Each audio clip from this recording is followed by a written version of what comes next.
안녕하세요. 이태희 강사입니다. 이번 시간에는 챕터 4 전자금융과 챕터 5 처음 부분을 같이 문제풀이를 들어가도록 하겠습니다. 첫 번째 문제인데요. 다음 중 전자금융의 특징으로 묶인 것은 전자금융입니다. 전자금융이기 때문에 전자기기 매체를 이용해서 금융거래가 이루어져야겠죠. 그렇기 때문에 첫 번째 비대면 거래다 맞겠죠. 왜냐하면 전자기기를 이용한 거래이기 때문에 비대면 거래가 될 거고요. 그 다음에 신규 고용 창출은 이루어지지 않겠죠. 왜냐하면 원래 있던 고객들 간에 전자거래가 있는 거기 때문에 신규 고용 창출은 있지 않겠고요. 그 다음에 생산성은 증대됩니다. 왜 그러냐면 원래는 고객 상담이 이루어지고 하는 그 시간이 필요했는데 그게 지금 전자기기가 활용이 되기 때문에 그 남는 시간 동안 다른 업무를 볼 수 있으므로 그래서 은행원들의 생산성이 증가된다라고 볼 수 있고요. 그리고 공간적 제약은 아니겠죠. 그래서 답은 2번이 되겠습니다. 다음으로 전자금융에 대한 설명으로 적절하지 않은 것은 답은 4번이 될 텐데요. 지금 무매체 거래는 다른 은행의 CD나 ATM에서도 이용할 수 있다가 아니라 무매체 거래는 다른 은행에서 아니라 등록된 은행에서만 가능하다. 다른 은행은 안 되고 등록된 은행에서만 가능하다는 점 꼭 기억해 주셔야겠죠. 다음으로 텔레뱅킹에 대한 설명으로 적절하지 않은 것은 답은 우선 1번인데요. 텔레뱅킹에서는 우선 중요한 게 전화번호가 중요한 건데 그거는 이겁니다. 1369번이라는 거는 일반적인 서비스 제공할 때 쓰는 단축번호고요. 그리고 1544번과 1588번 같은 경우는 금융기관별 AS 고객센터이기 때문에 텔레뱅킹에서는 다른 것도 중요하지만 이 전화번호 2개 꼭 기억해 주셔야 된다는 거. 다음으로 카드에 대한 설명으로 적절하지 않은 것은 신용카드는 물품 구매 후 일정한 시점에 결제가 가능하다. 2번 직불카드는 예금 계좌의 잔액 범위 내에서 카드 결제 대금이 바로 인출된다. 3번 체크카드는 만 20세 이상이면 누구나 발급받을 수 있다. 여기서 틀렸죠. 체크카드는 만 20세가 아니라 얘가 만 14세부터 체크카드를 발급받을 수 있겠죠. 그렇기 때문에 답은 3번이 되겠습니다. 그리고 신용카드는 물품 구매 후 원래 후불 결제가 되는 거지만 만약 자신이 카드사에 전화해서 미리 선결제를 요구한다면 바로 선결제가 가능합니다. 그러므로 일정 시점에서 자기가 원하는 시점에서 결제가 이루어질 수 있다라고도 볼 수 있겠죠. 다음으로는 가로 안에 들어갈 말로 알맞은 것을 물어봤는데요. 지금 총 급여액의 25%를 초과하는 경우 지금 15%까지 300만 원의 소득공제가 된다라고 했는데요. 지금 여기 문제 해설에서는 답이 1번 직불카드만 된다고 하지만 지금 원래는 지금 체크카드까지도 가능하다는 거 답이 2개지만 1개만 체크됐다는 거 좀 유의해 주시고요. 원래 2개 다 가능하다라는 거 꼭 알고 가주시면 되겠습니다.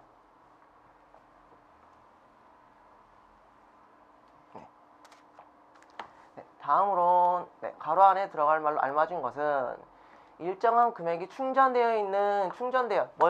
먼저 결제가 되어 있는 상황입니다. 충전되어 있는 무기명 상품권이다. 기명이 이름이 안 써 있는 상품권을 말하는 거겠죠. 그리고 카드 발급사에 따라 3회까지 이 횟수가 좀 중요합니다. 3회까지 재충전이 가능하다. 그리고 전자상품권이다 라고 했습니다. 그러면 당연히 직불카드, 신용카드, 체크카드, 기프트카드 중에 우리가 기프트카드다 라고 볼 수 있다 그 얘기죠. 기프트카드는 간단히 말해서 저희가 원래 선불카드다.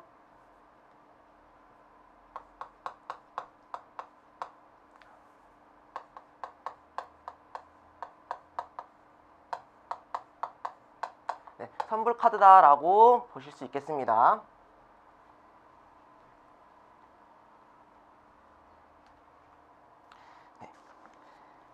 다음에 7번 선불카드에 대한 설명으로 적절하지 않은 것은 선불카드에 대한 설명이겠죠. 선불카드는 최고 발급 한도는 50만 원이다. 미리 50만 원이 입금되어 있는 상황에서 발급이 가능하다라는 점입니다. 그리고 김영식 선불카드. 선불카드긴 하지만 이름이 적혀 있다는 거겠죠. 누구 이렇게 이름이 적혀 있기 때문에 그런 선불카드는 한도가 정해져 있는데요. 최대 한도는 300만 원이 아니라 200만 원이 되겠죠. 그리고 선불카드 유효기간은 보통 통상 5년이다. 거의 상품권과 똑같습니다. 그렇기 때문에 통상 5년이 될 거다. 편의점에서도 팔 수 있는 기프트카드 형태이다 라는 점에서 답은 2번이 되는 거겠죠.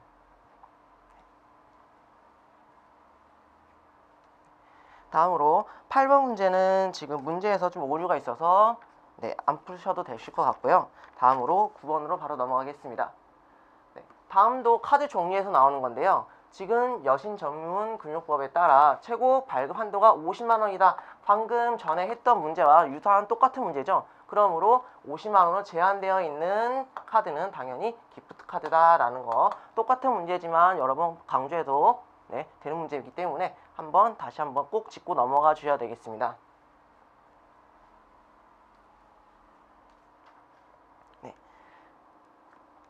다음으로 이제 챕터 5 우체국 예금의 예금 상품 및 서비스까지 보겠는데요. 첫 번째로 보시기 전에 지금 2015년도 판에 개정된 없어진 상품들이 있기 때문에 그 문제들은 제외하고 좀 오류된 문제까지 제외하고 그리고 문제를 들어가도록 하겠습니다. 첫 번째 문제는 보통 예금에 대한 설명으로 적절하지 않은 것은 보통 예금입니다. 보통 예금은 챕터 3에서 많이 다뤘던 문제들인데요. 그래도 계속 중요한 부분이고 강조되는 부분이기 때문에 빠르게 보고 가겠습니다. 답은 우선 4번입니다. 보통 예금이기 때문에 만 19세 이상의 실명의 개인이 아니라 조건이 없겠죠. 모든 사람이 다 가능하겠죠. 19세 이상의 실명 개인이 될 수도 있고 법인이 될 수도 있고 만 19세가 아니어도 어린 아이들도 보통 예금 통장을 만들 수 있겠죠. 그렇기 때문에 답은 4번이 될 수 있겠습니다. 그리고 좀 중요한 게 뭐냐면요. 여기서 매일 최종 예금 잔액에 대하여 약정일로 계산합니다. 왜 그러냐면 보통 예금이라는 게 보통 예금 입출금이 자유롭기 때문에 언제 돈이 많이 들어가 있고 조금 들어가 있는지 판단하기 어렵습니다. 그러므로 이자 계산을 위해서 매일매일 최종 예금 잔액에 대해서 이자 계산을 함으로써 그 리스크를 좀 줄인다. 은행에 대한 리스크를 좀 줄인다라고 이해해 주셔도 되겠죠.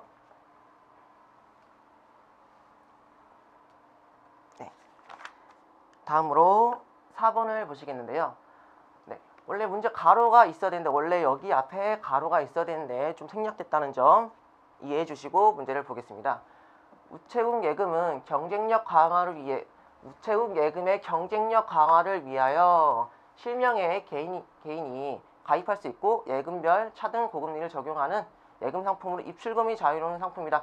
좀 고금리를 좀 적용하고 입출금이 자유롭다. 하지만 우체국 예금에서 경쟁력을 강화시키기 위해서 한 거다라고 했기 때문에 이거는 듬뿍 우대 저축이 될 거다라는 점. 여기서 듬뿍 우대 저축이라고 볼 수 있는 이유는요. 우체국 예금의 경쟁력 강화 이 단어 때문에 볼 수 있는 건데요. 꼭 이거와 듬뿍 우대 저축을 연결해서 이해해 주시면 감사하겠습니다.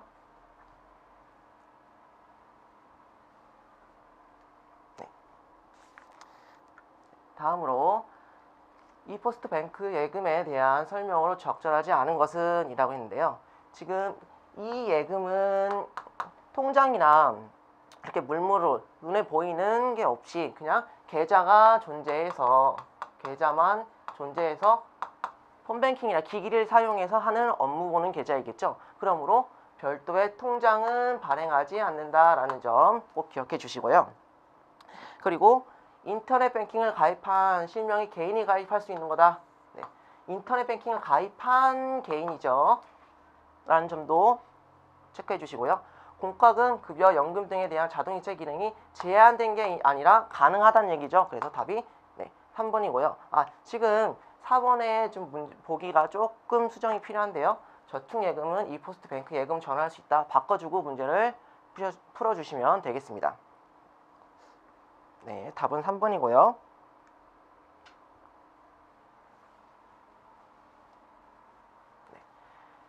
다음에서 설명하고 있는 예금은 하고 물어봤는데요. 법인과 고유 번호를 부여받았다. 지금 고유 번호를 부여받은 단체와 개인 사업자다. 벌써 여기서부터 힌트가 좀 많이 나오기 시작했는데요. 법인과 고유 번호를 받았다면 당연히 기업 등등 MDA 통장인데요. 지금 여기서 좀 중요한 점은 뭐냐면요. 지금 단체 및 개인 사업자지만 여기서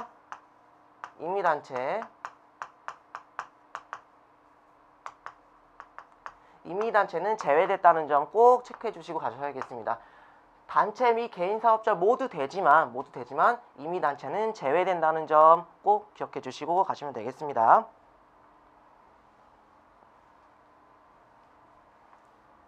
네. 다음으로는 9번을 보시겠는데요. 우체국 행복지킴이 통장에 대한 설명으로 적절하지 않은 것은 행복지킴이 통장이기 때문에 기초생활보장이나 기초노령연금 등 수급자, 수급권이 보호를 위한 상품이다라는 거가 맞겠죠. 우선 1번은 맞을 거고요. 압류방지 전용 통장이다. 맞죠? 왜냐하면 행복지킴이 통장이기 때문에 이런 분들을 보호하려고 만든 통장이기 때문에 당연히 압류방지가 돼야겠죠. 그 다음에 장애여동 수당 등과 같은 수급이 입금 외에도 자유롭게 입금할 수 있겠다. 답은 3번인데요. 원래는 이런 수당 등과 같이 왔을 때 자유롭게 찾을 수는 있지만 입금은 불가능합니다. 왜 그러냐면 만약에 이런 사람들도 목돈이 갑자기 생길 수 있는데 만약에 그 목돈은 빚을 갚거나 하는 데 사용되는 게 아니라 여기에 만약에 넣어놓는다면 그 지금 빚을 채무권자들이 그 빚을 상환받지 못하는 상황이 벌어질 수도 있으므로 그래서 자유롭게 입금은 안 됩니다. 입금은 안 되고 원래 있는 돈만 찾을 수 있는 기회가 생긴다라는 점 꼭 기억해 주시고 가셔야 되겠습니다. 그리고 이제 여기서 이제 예금 담보 대월과 모계자라는 용어가 나오는데요. 이 얘기는 무슨 얘기냐면 원래 이 통장에 우체국 행복지킴이 통장에 15일에 만약에 100만 원에 카드 대금이 빠져나간다고 예를 들겠습니다. 하지만 15일에는 원래 지금 잔액이 80만 원밖에 없다면 지금 원래 100만 원이 빠져나가야 되는데 잔액이 80만 원이 없다면 지금 20만 원이 부족한 상황이죠. 네, 20만 원이 부족한 상황입니다. 하지만 만약에 기초생활비가 만약에 17일 날 50만 원이 들어올 거다라고 했을 때 17일 날 50만 원이 들어올 거다라고 했을 때 그러면 먼저 예의 돈이 들어올 거기 때문에 17일 날 들어올 거기 때문에 은행에서 이 20만 원을 선지급해 준다라는 게 예금 담보 대월이나 모계자인데요. 이런 식으로 하게 되면 선결제가 되는 거겠죠. 은행에서. 그렇기 때문에 이런 게 해당이 안 된다.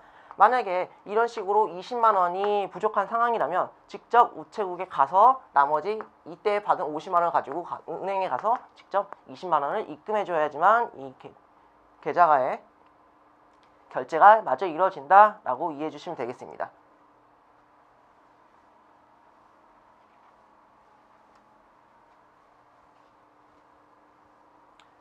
네. 다음으로 10번을 보시겠는데요. 우체국의 미래 잠재 고객입니다. 미래 잠재 고객을 우대하기 위한 상품이다. 그럼 벌써 답이 나왔죠? 미래 잠재 고객을 우대하기 위한 상품이다. 당연히 2번이 될 겁니다.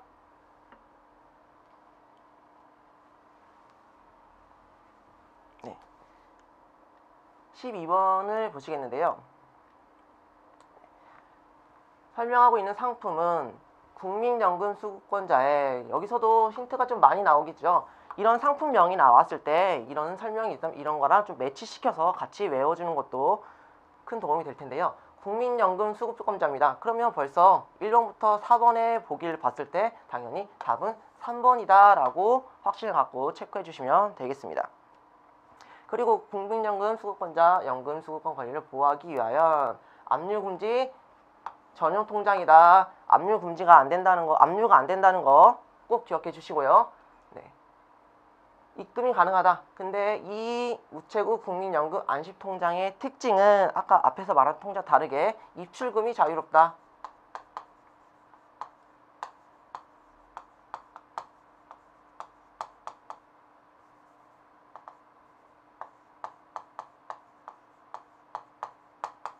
입출금이 자유롭다라는 점 꼭 체크해 주시고 가시면 되겠습니다.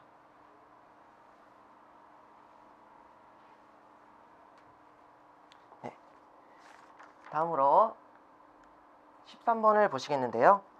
우체국 선거관리비 통장으로 적절하지 않은 것은 네, 선거관리위원회에 선거 경비 자금을 유치하기 위한 전용 상품이다. 당연히 맞는 얘기고요. 그 다음에 공적 선거에 출마하는 입후보자만 가입할 수 있다. 이게 틀린 거겠죠. 왜 그러냐면 공적 출마 입후보자만 만약에 가입할 수 있다면 입후보자는 선거 유세하게 바쁜 상황에서 은행 업무나 이 선거비 관리하는 통장을 이 사람만 관리한다면 당연히 힘들겠죠. 왜냐하면 은행 업무를 보거나 그런 할 시간이 없는 상황인데 그걸 보러 다니려면 얼마나 힘들겠습니까? 그렇기 때문에 입후보자만 되는 게 아니라 추가적으로 그걸 관리하는 회계 책임자까지 가입할 수 있다는 거 꼭 챙겨가시면 되겠습니다. 네. 다음으로 정기예금에 대한 설명으로 적절하지 않은 것인데요. 정기예금입니다. 예금. 정기예금은 예금이기 때문에 일정 금액을 넣어놓고 기간 동안 기다린 다음에 나중에 목돈과 이자를 한꺼번에 받는 상품이겠죠. 우체국 거시 예금이 가장 기본적이다. 맞겠죠. 그리고 제한이 없다. 가입기간 1년 이상 3년 이하이다. 여기서 틀렸죠. 1년 이상 3년 이하가 아니라 1개월이죠. 정기예금, 어디 은행의 정기예금 다 항상 이 상황은 똑같기 때문에 꼭 외워주시기 바라겠습니다. 네, 1년이 아니라 3년, 1개월부터 3년 이하다라는 점.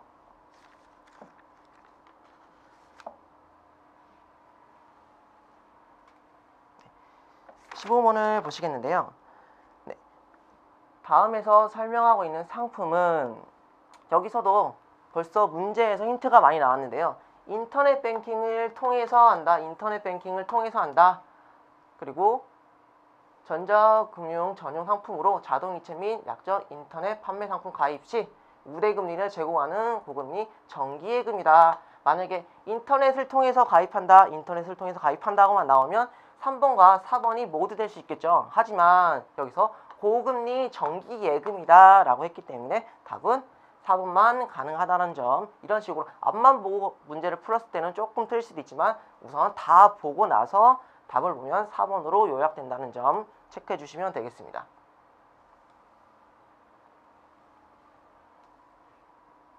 네, 다음으로 16번 문제를 보시겠는데요. 챔피언 정기예금에 대한 설명을 적절하지 않은 것은 가입기간을 자유롭게 선택할 수 있는 고객 맞춤형 정기예금이다. 특징이죠. 챔피언 정기예금의 특징입니다. 고객 맞춤형 정기예금이라는 점 특징 꼭 알아두시고요. 실명의 개인과 법인 및 단체 등도 가입할 수 있다. 이것도 맞는 사항이겠죠. 그리고 가입 후 30일 경과 시 최초 가입 금액 90% 내에서 2회까지 분할 해지가 가능하다. 그랬는데요. 가입 후 30일 경과가 아니라 30일 경과가 아니라 3개월이죠. 이런 식으로 숫자만 바꿔서 보기를 만들 수도 있기 때문에 외우려면 정확하게 외워야 된다는 거. 이렇게 3만 외우게 된다면 실수가 있겠죠. 그래서 30일인지 3개월인지 꼭 알고 체크해 주시고 가시면 되겠습니다. 3개월. 네.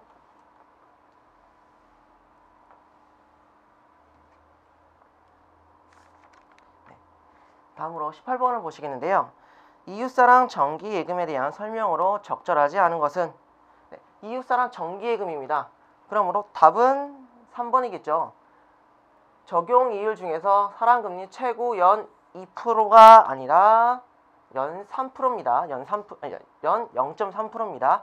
그리고 최고 연 0.3%, 최고 금리가 0.3%인 거고요. 그리고 보너스 금리가 최고 0.2%다라는 거 헷갈리시면 안 되고 얘가 0.3%고 얘가 0.2%라는 거 꼭 기억해 주시고 체크해 주시고 가셔야 되겠습니다.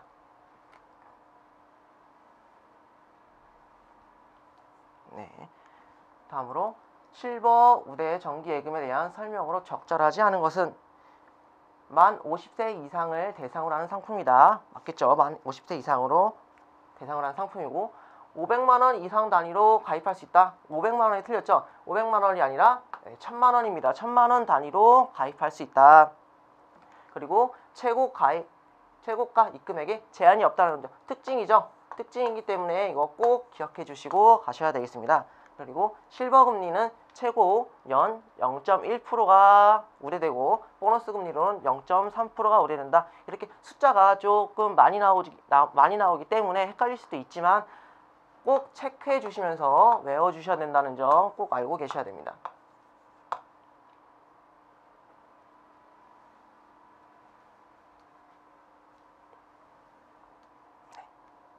네.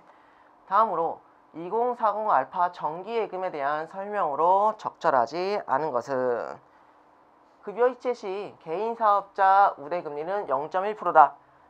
그냥 넘어갈 수도 있겠는데 지금 1번이 틀립니다. 왜냐하면 급여 이체 시 개인 사업자가 급여를 이체시할 때 우대금리 지금 개인 사업자가 급여를 받지는 않지 않습니까? 급여 이체는 직장인들이 받는 거기 때문에 우선 말이 안 되죠. 맞죠? 급여를 주는 사람이죠. 개인 사업자는. 그래서 급여 이체 시 1번이 우선 틀렸고요. 지금 2040 알파 정기예금에서 우대율은요. 이런 식으로 나오는데 급여 이체 시만 개인 사업자만 0.1% 받는다는 거 꼭 특이한 점이기 때문에 왜냐하면 개인과 개인 사업자 법인 단체 중에서 개인만 받을 수 있다는 점에서 특이한 점이기 때문에 급여 이체 시엔 개인만 가능하다는 거 꼭 체크해 주시고요. 나머지는 다 0.1%이기 때문에 이것만 확인해 주시면 되겠습니다. 그리고 최고 받을 수 있는 금액이 0.4%까지 우대가 가능하다. 개인은 총 5종목이 있지만 개인 사업자, 법인, 단체 같은 경우는 최대 4개이기 때문에 이걸 다 해야지만 최고 0.4%만 받을 수 있다라는 것까지 챙겨가시면 되겠습니다.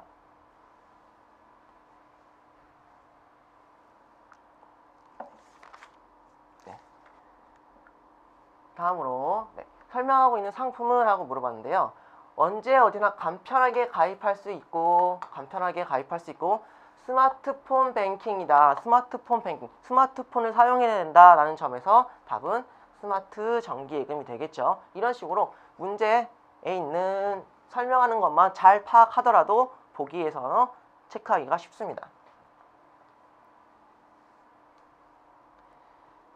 다음으로는 22번을 보실 텐데요. 환매 조건부 채권을 보실 텐데 환매 조건부 채권입니다. 다시 판매를 조건으로 하는 채권, RP를 말하는 거겠죠. 기간별 약정이율 등 차등 지급하여 단기 여유 자금으로 운영하기 유리하다. 단기 여유 자금의 하나이다 라는 거 꼭 체크해 주시고 확인하고 가셔야 됩니다. RP는 단기 여유 자금이라는 거. 그리고 일정 기간 경과 후 약정 가격에 의해 매입할 것을 조건으로 판매한다. 맞죠? 다시 환매된다는 거기 때문에 약정 가격에 의해 매입할 것을 조건으로 달고 있겠죠. 그리고 실명의 법인과 단체만 1인 1계좌가 가입 가능하다. 여기 틀렸죠. 1인 1계좌가 아니라 1인 다계좌죠. 한 명이 여러 계좌를 개설할 수 있습니다. 그리고 꼭 법인과 단체만 가입할 수 있는 게 아니라 개인도 가입할 수 있다는 점 꼭 체크해 주시고 가셔야 되고요. 환매조건부 채권은 많이 나오는 유형이므로 여태까지 정리를 못 하셨다면 이번 기회에 꼭 정리해 주시고 가셨으면 좋겠습니다.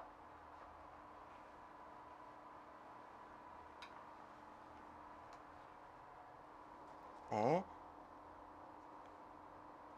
다음으로 금융상품에 대한 설명으로 적절한 것은 여태까지 나온 이제 금융상품들이 쭉 나왔는데요. 1번 챔피언 정기 예금의 가입 기간은 30일 이상 2년 이하이다. 그리고 2번, 3번, 4번 쭉 봤을 때 답은 우선 2번인데요. 1번이 틀린 이유는 30일 이상이 아니라 30일 이상 3년 이하입니다. 이렇게 숫자가 아주 중요합니다. 숫자.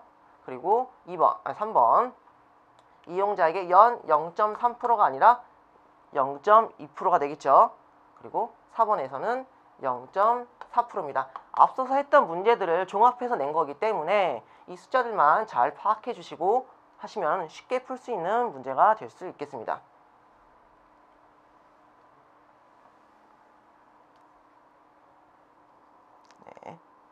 다음으로 24번을 보시겠는데요. 금융상품에 대한 설명으로 적절하지 않은 것은 환매 조건부 채권은 기간에 따라 약정 이율이 차등 지급된다.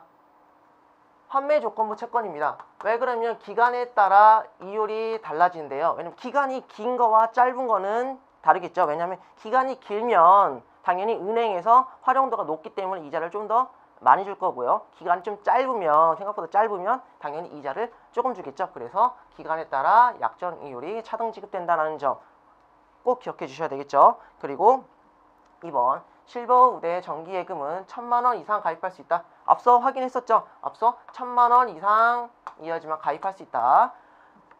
그리고 이웃사랑 정기예금은 보너스는 금리는 최고 0.3%이다.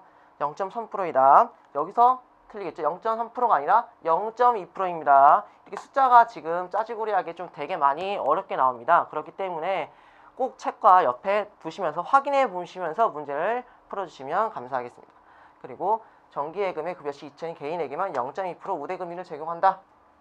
맞겠죠? 네.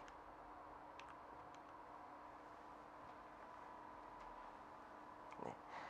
지금 앞서 4챕터부터 5챕터 앞에 부분까지 지금 보셨는데요. 나머지 부분은 다음 시간에 하도록 하겠습니다. 네. 감사합니다.